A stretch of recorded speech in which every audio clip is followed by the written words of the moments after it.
अहम खबर अपने नाजरीन तक पहुंचाएंगे। लाहौर की इंसदाद दहशतगर्दी की अदालत ने राना सनाउल्लाह के नाकाबिल जमानत वारंट गिरफ्तारी के खिलाफ दरखास्त मुस्तरद कर दी है। मजीद अहवाल जानेंगे डॉन न्यूज के नुमाइंदे राना बिलाल से। राना बिलाल, बताएगा किस बुनियाद पर दरखास्त मुस्तरद हुई है?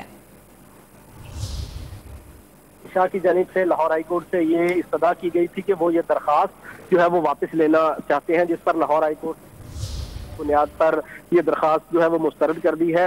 जस्टिस अली बाकर नकवी की सरबराही में दो रुकनी बेंच ने वज़ीर दाखिला राना सनाउल्लाह की इस दरखास्त पर समाअत की। राना सनाउल्लाह के खिलाफ दहशत दफात के तहत गुजरात पुलिस ने मुकदमा दर्ज कर रखा है और जो इंसदाद दहशत गर्दी अदालत है गुजरावाला, वहां से राना सनाउल्लाह के वारंट गिरफ्तारी जो है वो जारी हुए थे, जिसे राना सनाउल्लाह ने लाहौर हाईकोर्ट में चैलेंज किया था और ये कहा था कि इंसदाद दहशत गर्दी अदालत ने जो वारंट गिरफ्तारी जारी किए हैं वो गैर कानूनी है, लिहाजा इन वारंट गिरफ्तारी के जो फैसला है इंसदाद दहशत गर्दी अदालत का उसे मुअत्तल किया जाए। जस्टिस अली बाकर नकवी की जानिब से ये इस्तफसार किया गया वकील से कि अगर आपके मुल्ज़म समझते हैं कि वो इसमें बरी हो जाएंगे तो आप इंसदाद दहशत गर्दी अदालत में जाए और वहां पर बरीयत की दरखास्त दायर कर सकते हैं, जिस पर वकील ने ये अदालत से रिक्वेस्ट की कि वो इस दरखास्त को वापस लेना चाहते हैं, जिस पर दो रुकनी बेंच ने दरखास्त वापस लेने की बुनियाद पर मुस्तरद कर दी है।